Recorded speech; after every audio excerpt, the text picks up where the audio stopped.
There are some Jewish spaces where I've been in where I've been told, look at everyone around you who's Reform or who's secular. None of their kids are going to be Jewish in 20 years. Allowing for universalism and the ability to be open will allow people to figure out on their own why they do want to be Jewish. What should we be doing tomorrow, a year from now, and a decade from now to create this better Jewish future that we're all imagining? I want young Jews to say, I have what to offer to my community and to its thriving, and I'm going to find the lane to do that. Welcome to Future Tense, a show that puts today's biggest Jewish questions in the hands of the leaders of tomorrow. I'm Yadid Orlow. Growing up at a Jewish summer camp, I often found myself reading books while everyone else was praying. As my friends sang with passion and my counselors led tefillah with energy and conviction, I was lost in a world of fantasy and fiction. It wasn't that I didn't enjoy camp or Jewish life. I just didn't believe in God. And no matter the language, translation, interpretation, or tune, the words of the Siddur never really quite felt like mine. Did I enjoy reading? Certainly. But I did it because it was an infinitely more engaging and entertaining alternative to prayer.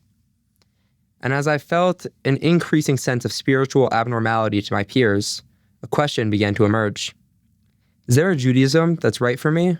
If there is, what does that Judaism look like? And what is it called? As I transitioned from attending camp to working there, these questions continued to follow me. And now, as I leave the camp stage of life behind, I still find myself wondering what I want my Judaism to look like.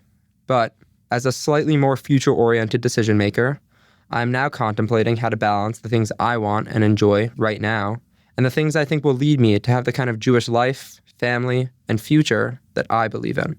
I'm no longer the child who reads for personal satisfaction, but have to look forward to what it will mean to be the parent of my own children.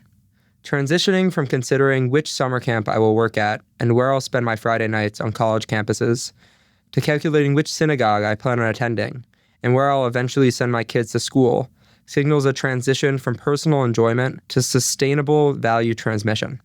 I highlight this distinction because, while I want a Judaism that can hold tradition and modernity side by side, I wonder if that's a Judaism that I can actually raise my kids in. While in theory, this harmony was conservative Judaism, riding the line between halacha, Jewish law, and modern egalitarianism, practically, a majority of those communities don't display that balance any longer. Across the country, those who tried to sustain both have, by and large, been forced to choose. Some congregants end up using cell phones in the hallway during services or driving during Shabbat, while others leave those communities in search of the few remaining spaces that still try to integrate both of these commitments. And in this dissonance, I'm left asking, yet again, is there a Judaism that is right for me? If there is, what does that Judaism look like, and what is it called? Turning to my co-hosts, Sami and Anna, thank you both for joining me today. Happy to be here. Hello.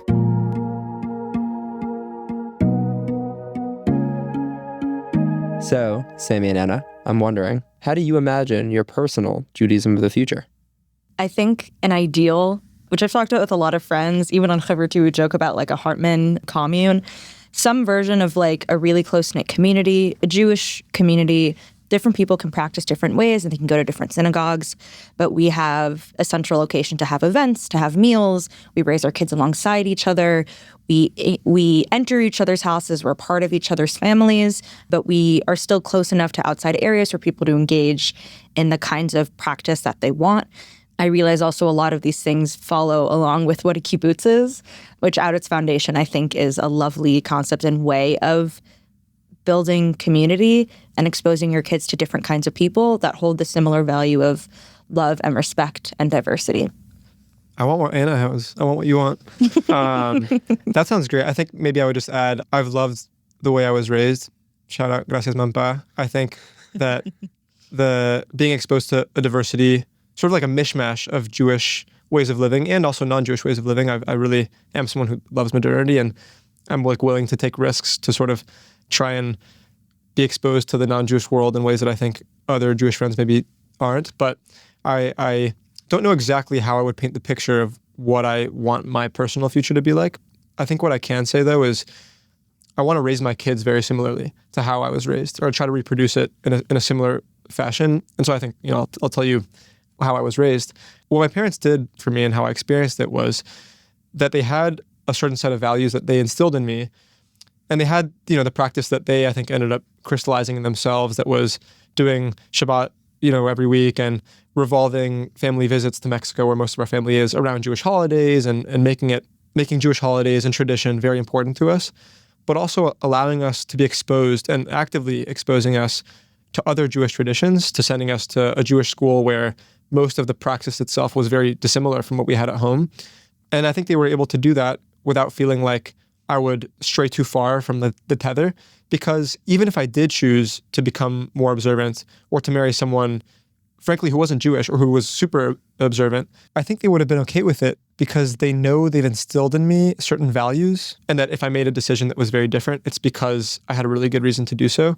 I will say, though, that I'm a little bit worried about how reproducible that will be, because I think there are more risks now that I feel, for example, when thinking about sending my kids to Jewish schools, and that there's a lot more polarity and division around Israel and Americans' relationship to Israel, around how it's taught. I certainly am a little bit worried about exposing my future children to different ways of praxis in a way that before would have allowed them to still not compromise on values. Now I think they're going to maybe enter spaces where potentially they're going to be meeting lots of value conflicts that might make them feel lost. So I'm not sure if I'll actually be able to have what I imagine. Yeah, I mean, both of your answers are beautiful and incredible visions of the future. I think that this wrestling between what was I raised in, what do I want for myself, what do I want for my kids, all comes into play. And like this, same as you said, this transmission of values feels really fundamental to that. It sounds like both of you have named, whether it be in a communal sense or in a school sense, the value of like the institution, and how there's something about outsourcing Jewish development beyond the scope of your own parenting that is really fundamental. So I guess pushing a step further, I'm wondering, like, how do you imagine, either in your own role or in large, the future of Judaism as an institution will change? I mean, I think together with parenting and raising kids is not just about the parent, it's also about the institutions that the parent is sending kids to. Ideally, the parent is almost as literate or as involved in the kid's education and livelihood as the institution, so that, let's say they go to an institution and they teach certain things, certain ideas or opinions that you don't agree with. Not, a child is coming home saying they learned this stuff and a parent saying, I have no idea about that. Or a child coming home and a parent saying, that's completely wrong. But a child coming home and a parent saying, okay, let's also learn other ways of looking at this, or other perspectives on the similar topic, especially thinking about like the way that I was raised learning about Israel, I thought was very problematic. It was very like black and white, and it was not expansive. And I think this is also just like a critique, like there's a way to teach an agenda that isn't completely all-encompassing and degrading the ability to hold multiple perspectives, but it's like being able to have those conversations with your kids in tangent with the things that they're learning in these institutions. Yeah, I hadn't thought so much about that sort of balance of parents being as literate as those institutions, because I think in my experience, I did learn some things in school that my parents didn't necessarily know about, and I think that was something that they considered, like, do we want to send them to a place where like they're going to learn all these crazy things that we aren't necessarily as involved in? And actually, that's something that I really like about Hartman, and I promise Hartman's not asking me to say this, that I learned certain things on the Yehuda Gap Year program, a lot about sort of sociology and politics in Israel and the U.S. in particular, where I came home and I felt like, man, I really wish my parents had a similar language to talk with me about this, so that they could challenge what I learned, and so they could sort of like guide me back. And now they're going to go on a Hartman program and they're going to sort of have that same language. And so I think institutions that are able to interact with both the children and the parents in a way that allows the parents to then respond to what the kids are taught and sort of still guide them in the way they want, that's super ideal. Yeah, I mean, that reminds me of, like, I know there's institutions that exist. Like, I remember when I was in the West Coast, actually, there's a great school there called Gideon Hausner School, and I believe they do like kindergarten through 8th grade, and they're very intentional to have learning opportunities for the parents. Mm-hmm. I think that's really awesome, because it's actually saying, we know that we have a diverse set of parents. We know that you're all bought into this ideology. We're not going to assume that you have these skills and this ability and this literacy, so we're going to offer it to you. That's really respectable. I think it's like, right, of course, part of it being like, it's both the parents and the institutions. It's like, the reason I'm sending my kid to a school and not homeschooling them is I know I'm not fully literate in everything. I know I'm not capable. I know my strengths. It's kind of like part of like parenting and leadership, they're different things, but there are some overlaps in like knowing your strengths and knowing like when you're a leader, when you're a parent, there are some things that are your responsibility and ways that you need to be able to talk to and care for your people. And you recognize I'm not an expert in everything. And so I bring other people as a part of my team to help my children understand the things that I can't help. But I think something that we keep going back to that's important to recognize is those values. Values are not necessarily, they include parts of education and knowledge, but it's a value doesn't have to be an opinion, and a value doesn't have to be, I'm going to teach you the history of, I'm sorry, this is the first thing I thought of, the Triangle Shirtwaist Factory fire. Like they'll learn that in school, but values of understanding multiple perspectives, values of understanding maybe why we follow certain Orthodox practices. And even going back to the personal, I know for myself, when I do eventually start a family and have kids, like I grew up with keeping a kosher home and keeping a house that was Shomer Shabbat and Shomer the different Chagim. I want to have that for my kids too. And part of that is because I believe in the value of celebrating those holidays. I believe in the value of Shabbat. I think it's my favorite part of Judaism, not just because it's like, I don't know, because we were told to do it. It's like, I guess it's good, it feels good, but it's like trying to instill your kids the deep understanding of even like the value of education and the value of learning from multiple sources is part of that, and how you can guide your kids in the way that they engage in those institutions. Yeah, I mean, that's fascinating. And thinking about these values and institutions and these conflicting almost forces, this feels like the perfect opportunity to welcome our guest, Yehuda Kurtzer. Yehuda Kurtzer is president of the Shalom Hartman Institute and host of the award-winning podcast, Identity Crisis. He's a leading thinker on essential questions facing contemporary Jewish life, with a focus on issues of Jewish peoplehood, the relationship between history and memory, and the questions of leadership and change in the Jewish community. Thank you for joining us, Yehuda. Thanks for having me.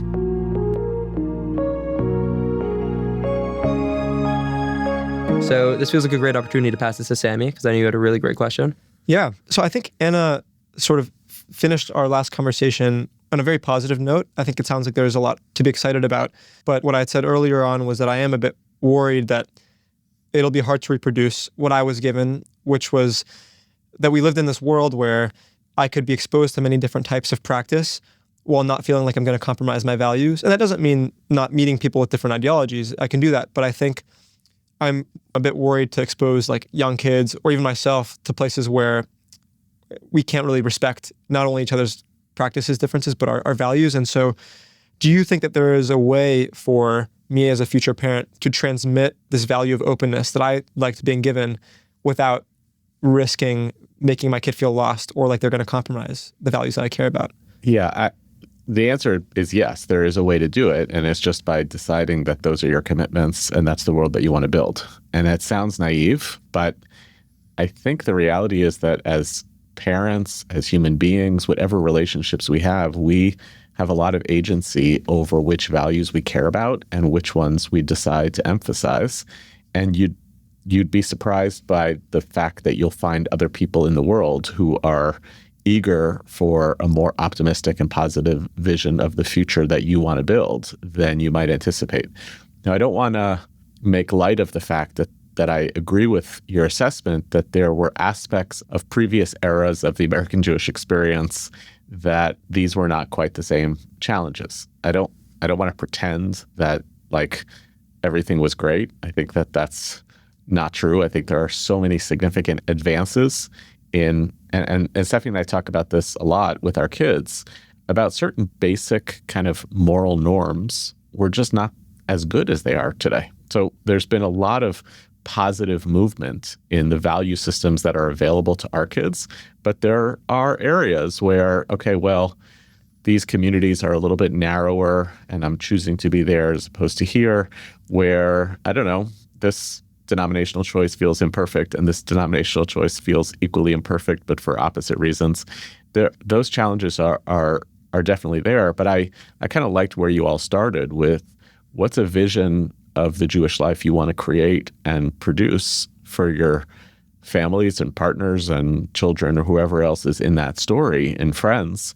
And if you have a sense of that at your stage of life, great. What does it look like to actually get to work and bring it about?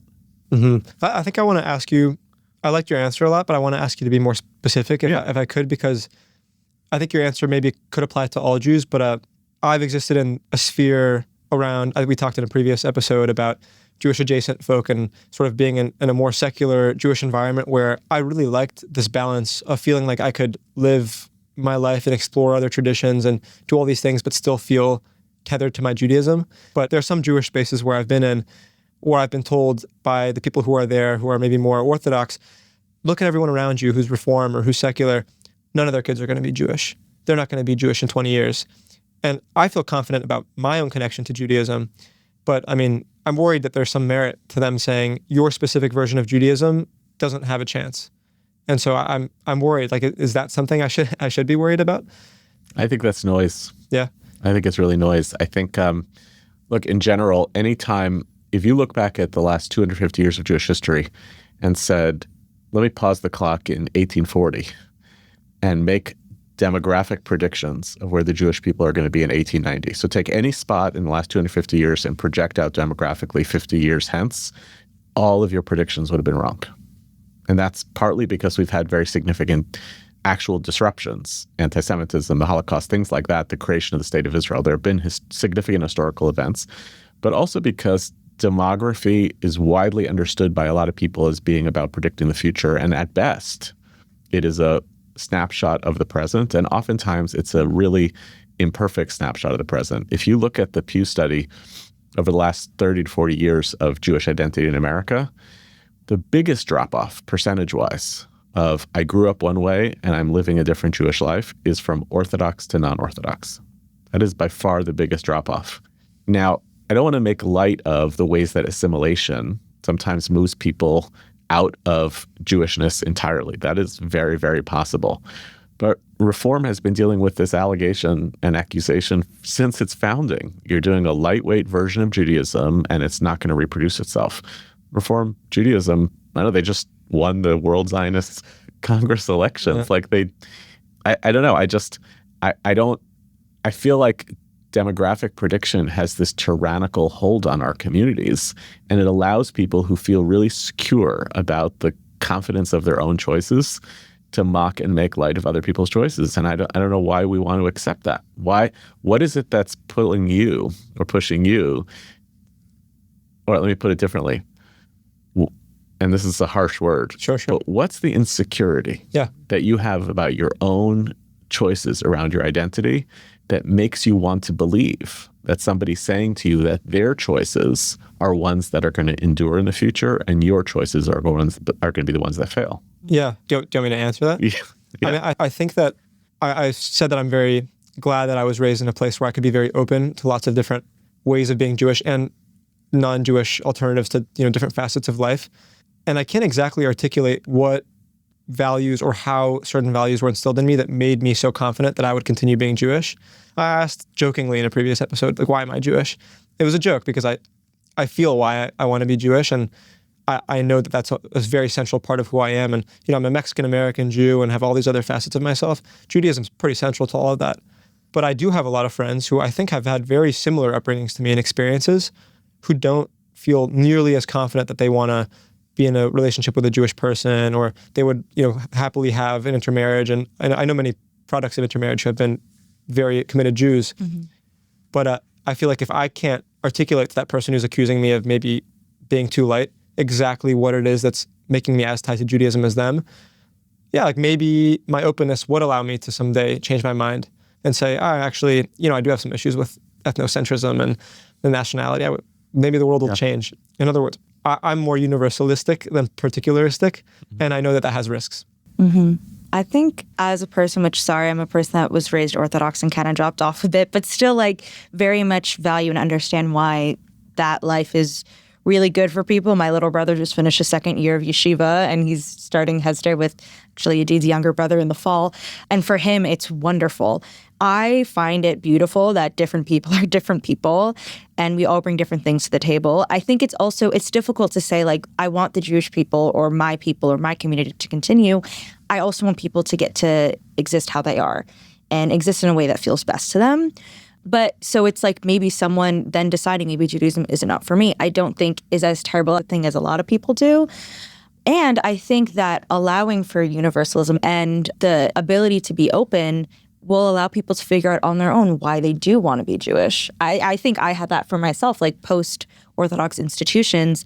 Chavruta for me was a huge transformative experience of like, oh my God, there are so many other ways to do this. I don't have to completely leave this identity or completely leave this community. I'm still a part of my modern Orthodox community at home. I don't go to things as much as I used to, but I still feel part of that community because I was able to see the various ways that I can exist as a Jew and still feel confident in my Jewish identity, even if it's changed.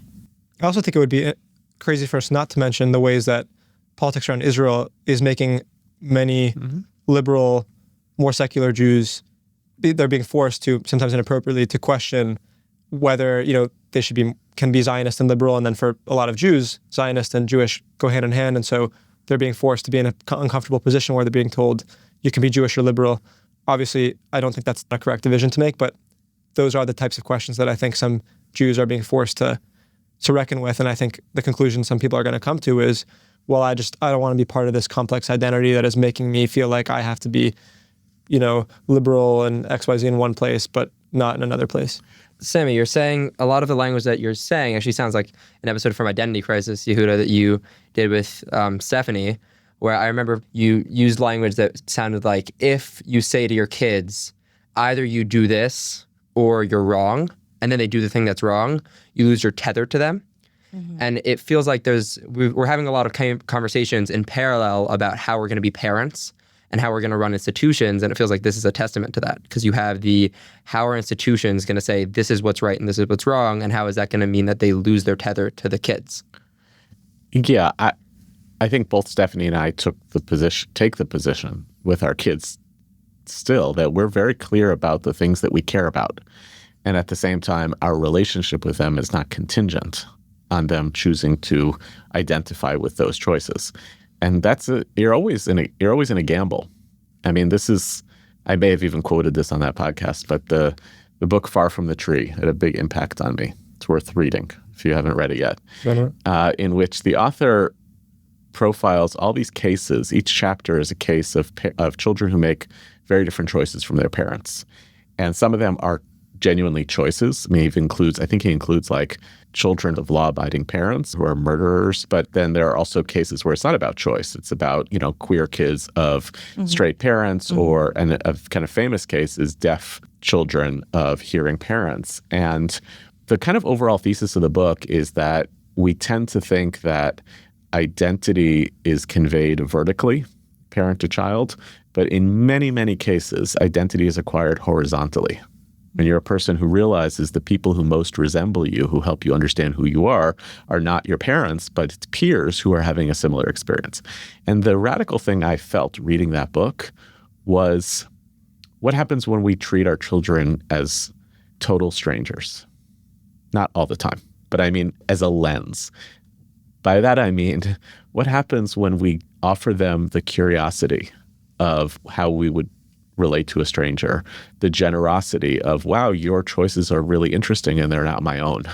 It's like a really humbling experience, because you wind up thinking that, and I find this as a parent all the time, like, I can't understand why you would make the choices that you're making. And then you take a moment and you're like, oh, that's because you are a different person than me.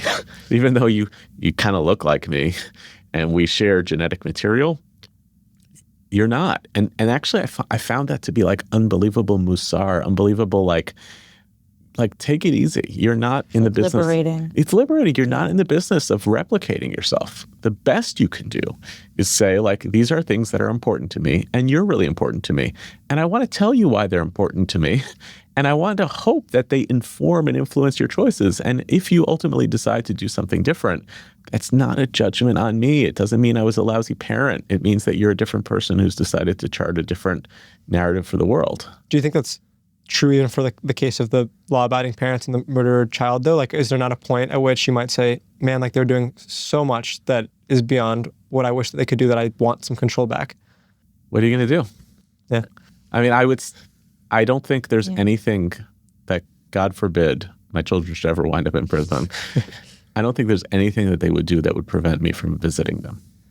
It feels like it's like a means to an end. Like, this reminds me, there was a rabbi at Yeshiva Oraita where 3 of the 4 of us actually have ties to. Whoop, whoop. And Our brothers were in yeshiva together. That's what my kid is. yeah, Oh, there you go. there's a rabbi at Oraita, and I heard this from Rabbi Dardik, and he was explaining to me that there was a lesson he got from Akedat Yitzchak. We should treat every kid that we have as if they're adopted and as if that they're not ours. And so if they act out or if something happens, it's like, oh, maybe this was before I adopted them. Like maybe this is something that's actually not something wrong with my parenting. And so I'm going to treat it with the utmost care and understanding. I think the slippery slope of that, which is sort of, what if there are things outside of your control? And what if the world is changing in a way that you actually want to pull them in closer and you want them to be more like you because you don't like the way the world is going? Yeah, so this brings me to kind of what we've talked about or talked around is the current political state and how the immense amount of division that's been happening and growing within the Jewish community. I see it at school. I see it online. I see it in public spaces. I see it in educational spaces. A really big division in the war is, I feel like, intensifying it more. Access to social media is also making things a lot more in our face. Just thinking about how this current state will impact kind of the future of the Jewish people. And of course, how the conflict is quote unquote resolved. I'm saying quote unquote because I don't know if it will ever be completely resolved. Of course, that's the ideal. Will also impact this. But like, how is what's going on right now in these tensions between Zionist Jews and anti-Zionist Jews and the polarization of different peoples, what's going to happen? Yeah. No, I'm very worried about the consequences of this war for everything that you're talking about. And it's on multiple fronts. It's the war itself, it's Israel policy, but it's also the ways in which the war has changed the anti-Semitism conversation, rejiggered allies and alliances here in North America. And a lot of this has actually been percolating for a long time. I think it's a myth that this was kind of triggered by the war. It's been happening. It's an accelerant, right? I'm particularly worried about the collapsing of important political calculations that Jewish institutions have to make vis-a-vis one another and the relationships for individuals, families, and communities. And this is it's kind of a normal and natural thing that this happens. But I've taken pretty clear positions throughout the war that there's been a realignment of the Jewish institutional landscape, and that the result is that there are some institutions that were kind of for a long time hanging around the left side of the Jewish community, but insisting that they were part of the Jewish community in one way, and basically have located themselves outside of that story, and that's okay. That happens periodically in organizational structures. That's going to inevitably happen. But I'm worried when that bleeds into, well, then that person is not my child. They're not part of my family. I'm going to sever personal relationships. Now, those relationships can get tried by moments like this, and they kind of should be tried. And that's the work of why relationships matter and why we push through to try to heal those relationships, why we try to make it work. But it's normal that they're going to be tested right now. What I'm really worried about is not the institutional realignment. It's the bleeding over into the toxicity of personal relationships. Yeah. And it goes to what we were talking about before. My identity, the complexity of my identity is not the same as my ideology, the things that I believe in. And that's not the same as the wide available network of relationships that I can cultivate in the world. And what's happened to us in this political climate is that we're collapsing all 3 of those. We're saying, I am not a complicated person. I am a person who holds to these viewpoints. And therefore, here I've now circumscribed the limit of relationships that I have in the world. To be really human beings, you have to resist that collapsing.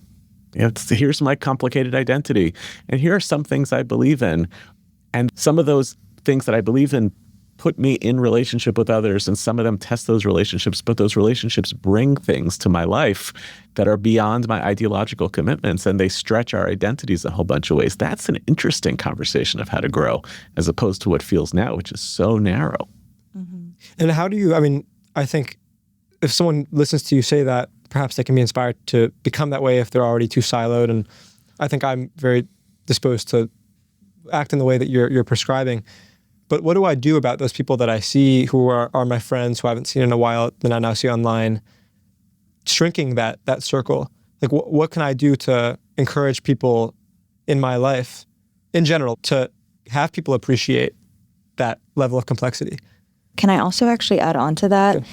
Is also, I mean, this is kind of, I'm going to do a slight thing into like overlap of anti-Zionism and anti-Semitism of seeing people post things or do things, calling them out on it and say, hey, you have crossed this line, and them not being willing to listen to you because of, let's say, your Israel stance. And then it's like your Jewish identity, you know, is almost like irrelevant in that conversation because of your Israel stance. Similar to, it's like, how do we remedy that? How do I work to engage, you know, and it's like I can try and be a person that is that middle ground or understands multiple perspectives, which is, I think, where I'm at right now. But still, how do you try to fix that, and how do you navigate those conversations? There's no shortcuts. Yeah. There's really no shortcuts. I mean, you know, over the span of the last 2 years, and like all of you, I'm sure, I've had relationships tested. But like, have you ever had a situation where you had like a really unpleasant interaction with someone online, sometimes in a public environment, you know, a comment on this or that, and then you kind of run into them and you feel sheepish? That's like really instructive. It means that your interaction was mediated by inhuman conditions. You weren't really having a conversation with someone. You were having kind of like a competitive performance with them. The way that you communicate online is not the way you communicate with human beings. I've had conversations over the past couple of years with colleagues who deeply disagreed with things that I wrote, or I disagreed with things that they wrote. And both of us, by the way, were doing our jobs in a whole bunch of ways. And then when we actually got to sit together in person, there were phases of times where we couldn't really look at each other. And then we cried together a little bit about this. My colleague Sarah Wolf, who teaches over at JTS as a Hartman Fellow, described how even amidst the conflict and protest on the Columbia campus, she had students who were on opposite sides of the encampments who protected each other against doxing. And she was like, nobody sees that or understands that, because those students actually have, you know, social bonds and tethers and relationships that don't require of them to allow the political circumstances to pull them apart. So there's no shortcuts to any of this. I think there's so many opportunities for shortcuts when you think of the world and your relationships as comprised of ideological contest. Then, you know, we just move into our camps, we fight about these positions. What you've described about your experience in Chavruta was like, okay, now y'all are stuck with each other. You don't like what this person says, you don't like their choices, but that's what happens when human beings actually can really encounter the deep differences between them, but understand that maybe there's more that connects us to one another than we like to admit. And maybe we recognize that like the human heart is not really an ideological organ. It's not what's like what human beings are supposed to kind of rely on. So I don't know. It's a long way of saying there's no shortcuts to any of this. It feels like a lot of that question, at least you guys can correct me if I'm wrong, Sami and Anna, it's coming from a place of like dread, almost, of like the world is getting really bad and scary and polarized. And I'm wondering, totally pulling a quote from an article that you wrote, Yehuda, when you announced the emergence of Wellspring. Yeah. I'm not going to say it verbatim. Love Wellspring. Yeah, Wellspring is the best. Way too much of American Jewish education is predicated on fear of the Jewish future rather than enthusiasm for it. And I'm wondering, Sami, Anna, and I are three of the emerging Jewish leaders of the future. Yeah. I'm wondering if, in like a very tangible, real way, and actually moving away from the philosophical and the ideological, what should we be doing tomorrow, a year from now, and a decade from now to create this better Jewish future that we're all imagining? Amazing. So some of it you're doing right now, not just on this podcast, but in the ways that I've seen you preparing for this and talking to each other, and when you're talking when the mics are off, even just engaging in a conversation of like, how am I going to want to raise a family? What values do I want to bring in to that? The resistances that you all demonstrate towards the way that people misunderstand you, speak over you, like to fight against that, to insist that like adults talking about what young people, older adults talking about what young people are and what they represent does not capture the totality of who you are. I think the kind of dreams of whether it's like a kibbutz-like community, I don't, for better or worse, right? For better or worse, I know it has complexities. It's more of an ideal as opposed to a real. But great. That's an incredible way to to think about your future. It's not. I think that one of the things that is really difficult about the way that the Jewish community is designed is that we have a totally different structure for what Jewish community should look like when you're 18 to 22 than any other Jewish community in the world once you graduate college. Between 18 and 22, you have basically 1 or 2 spaces on campus that are designed for a whole variety of Jews from different backgrounds to come together, observe Shabbat together, care for each other, etc. But you all belong to this larger community, which is the university campus. And then when you leave that, you have to start making choices. Do I belong to this synagogue? Do I belong to that one? Most likely, Jews between the ages of 22 and 40 just don't belong to any of them. And smart Jewish communities recognize that, stop worrying about the fact that nobody comes, and just say, we'll catch them a little bit later. We'll give them opportunities and pathways to participate in Jewish life, but not to get too worried about it. But that's like a terrible design. And if you're able to be creative around, great, when I graduate college or a few years later, I'm going to start thinking about what responsibilities I have to build my own Jewish community. This was a big part of our young adult life. We didn't find a shul that we liked. In fact, we found several that we found quite offensive. And we just started our own. And we had some of the skills and the leadership skills to do that kind of thing. But ultimately, it was just, we wanted to have Jewish community. And we knew we were in proximity of other people who also wanted Jewish community as well. And were willing to push past the fact that we weren't really friends, that we didn't believe in all the same things, but we wanted to be together. I think one other thing that's worth thinking about, and it goes back to that whole ideology versus relationships thing. So where I am now as kind of a dues-paying member of a synagogue is, obviously I spend a lot of time thinking about ideas and ideologies when I'm at work, very passionate about them. I've become a lot less ideological when I think about the communities that I belong to as a Jew, because I've started to see that the old school technologies that Jewish communities are predicated upon are about care. Am I with a group of people who I can care for when they're sick, who will visit me when I lose a relative, whose kids I'm looking out for and they're looking out for mine? Like, I know it sounds small compared to do they believe in the same things that I believe in? But it has a lot more weight in the long run in terms of the stuff that makes you feel more human when you belong to community. And you're not like, great, my community is a rally. It's like, my community is the people who I care for and who care for me. And I don't know, there might be something useful to be thinking about that now in life. What could Jewish community look like? Less about what do people believe, what do they think about Israel, but like, how do we need each other? How do we depend on each other? Does that make sense? Does that resonate? Yes, and Yeah. I wonder how often or how many times, this actually reminds me of our conversation in the previous episode where we talked about like the different spaces that we wanted to create. How many times can you make another shul before all the old shuls die out? And what does it mean that people are taking it into their own hands? And maybe, I know you've referenced this in numerous articles and podcasts, like a lot of people want community, not a lot of people want to put their head down and become a rabbi to lead it. And there's a lot of people that want things and want to consume things, and maybe this is a product of the 18 to 22 being a consumer. What should we be doing to produce? Well, I'll just tweak your sentence a little bit. It's how many new shuls can be created before the old ones die out. It's actually while the old ones die out. These things, this is an organic process that's happened in Jewish life for millennia, which is we create new things while other things run their course. And sometimes they don't die fast enough. And sometimes you create a situation. There was a good situation on the Upper West Side where an emerging congregation ultimately merged with a shrinking congregation, and now they share space together. That's like a good story. There should be more of those types of things, more mergers and acquisitions in Jewish life.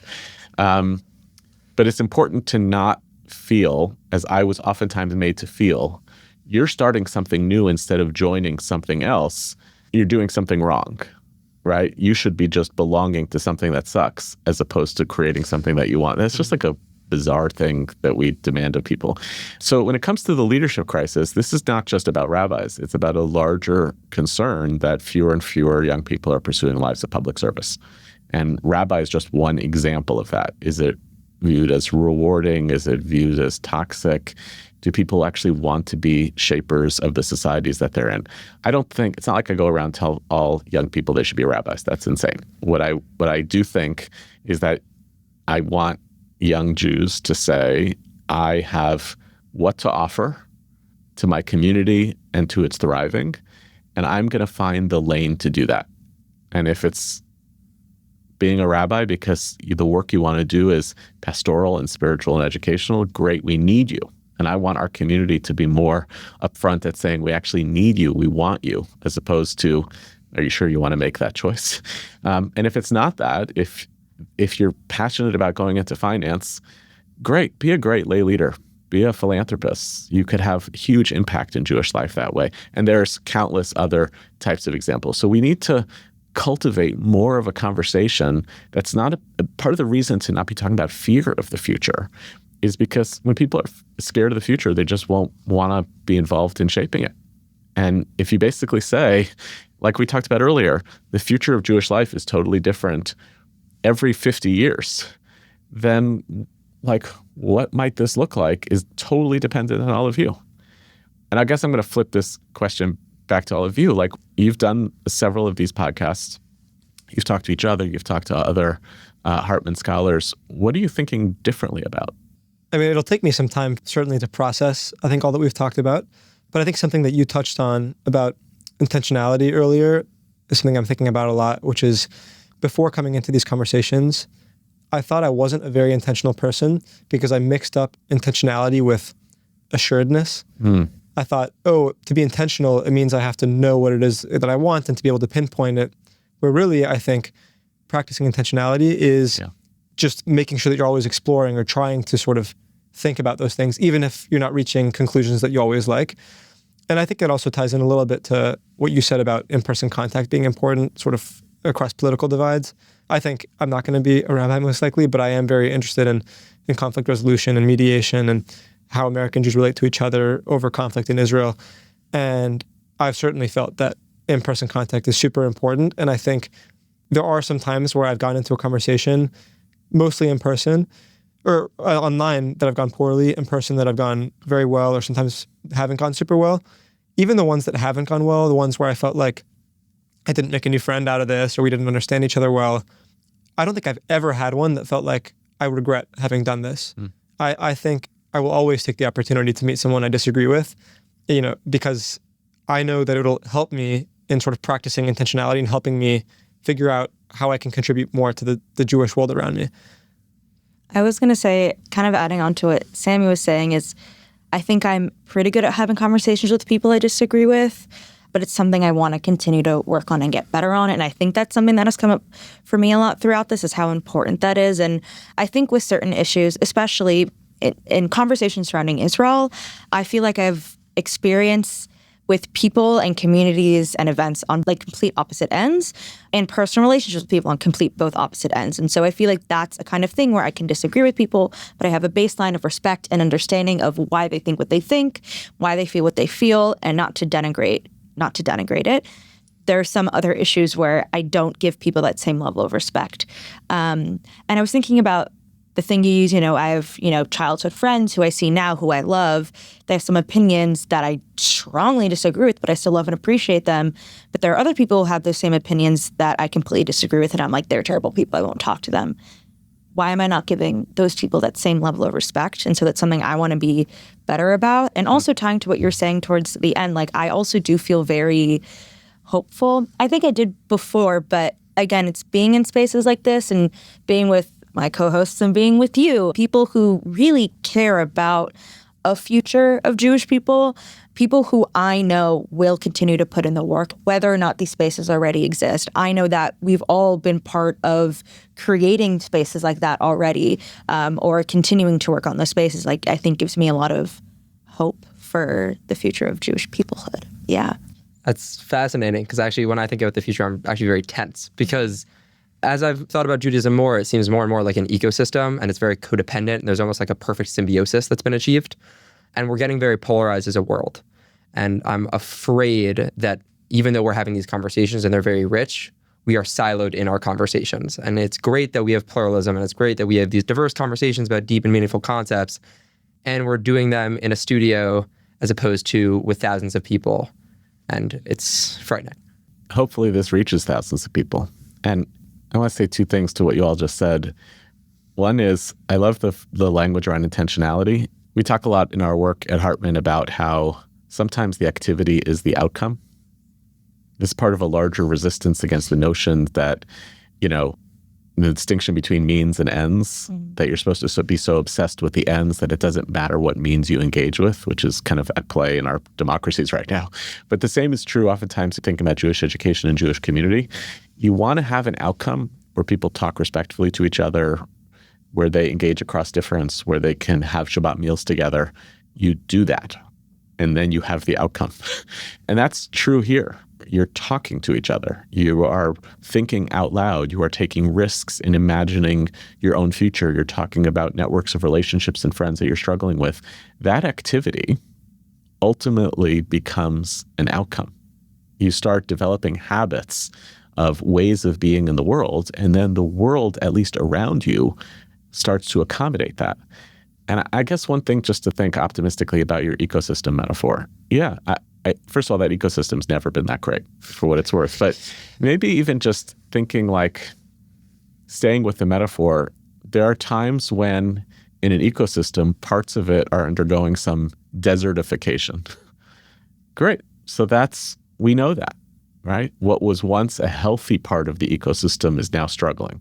How do I move to a different part of that ecosystem? Or what creative energy do I use to reverse some of that process? The key point is to never lose a sense of agency about the Jewish future. The minute you get to that place of this is not in my control, these conditions are something that I can't work with, the minute you make that choice, you are down a fatalist rabbit hole. And I guarantee you that future will be exactly as bleak as you anticipate it will be. You can never lose that. You just say, and I say this a lot, we just don't get to choose what era of Jewish history we're born into. I would say this one is still pretty good compared to virtually every other time Jews have been alive. A golden age of sorts. Yeah, you don't get of sorts. You don't get to choose what era of Jewish history you're born into. You just get to choose what kind of Jew you want to be in that era. And once you get to that place, you can say, great, now I have a lot of control over who I am, what I want, and what I want to see, and I got to get to work doing it. Thank you so much for sharing that with us. It's been a pleasure. Thank you for joining us, Yehuda. Thank you all. Thanks for listening to our show, and special thanks to our guest, Yehuda Kurtzer. Future Tense is produced by me, Tessa Zitter, and our executive producer is Maytal Friedman. Our faculty advisor is Deb Bearer, and our production assistant is Anna Light. This show is edited by Ben Azevedo at Bear Cave Audio and features theme music by Gabe Scherzer. Transcripts of our show are now available on our website typically a week after an episode airs. We'd like to hear from you about the show. If you have comments on this episode or have ideas for future episodes or seasons, please write to us at futuretense@shalomhartman.org. To keep up with Future Tense and the Shalom Hartman Institute, follow us on Instagram, Facebook, and YouTube at Shalom Hartman Institute. For more ideas from the Shalom Hartman Institute about what's unfolding right now, sign up for our newsletter in the show notes and subscribe to this podcast everywhere podcasts are available. See you next time, and thanks for listening.